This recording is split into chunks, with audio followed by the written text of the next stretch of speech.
जन यहां बैठे हैं, तो इस देश की लोकसभा में जब उस बिल पे वोटिंग हुई तो भाजपा के सपोर्ट में, यानी कि उस बिल के सपोर्ट में 288 वोट पड़े, लेकिन उस बिल के खिलाफ में 232 वोट पड़े, जबकि देश की लोकसभा में सिर्फ 24 मुसलमान सांसद हैं। तो कभी दिल में हाथ रख के पूछना कि उस बिल के खिलाफ वोट देने वाले जो बाकी 208 मेंबर ऑफ पार्लियामेंट थे, वो तो इस देश के हिंदू भाई थे, सिख भाई थे, ईसाई भाई थे, दलित भाई थे या नहीं थे?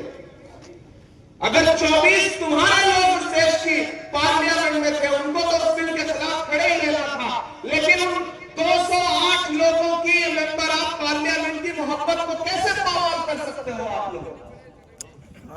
रात के 2:30 बजे उस बिल के खिलाफ वोट देने के लिए लोकसभा में अगर कल्याण काले जी बैठे थे तो राहुल गांधी जी भी बैठे थे। वो बिल जब राज्यसभा में आया तो 5 वोट पड़े, जबकि राज्यसभा में 10 के आसपास मुसलमान एमपी हैं। तो बाकी जो 85 वोट थे वो किसके थे?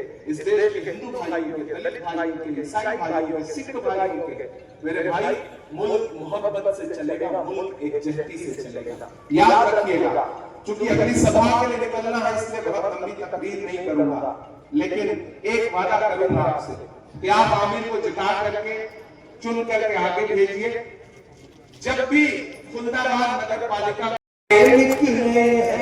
एक नौजवान आपके बीच में सियासत की पहली सीढ़ी पर खड़ा है, ये लॉकडाउन में आपके लिए खड़ा था, आपके सुख दुख में आपके लिए खड़ा था। अब इसको मायूस मत करना। कोई आ रहा है, तकरीरें सुना रहा है, सुन लो, पैसा दे रहा है, चुपचाप जेब में रख लो, लेकिन वोट आमिर पटेल को ही देना, याद रखना।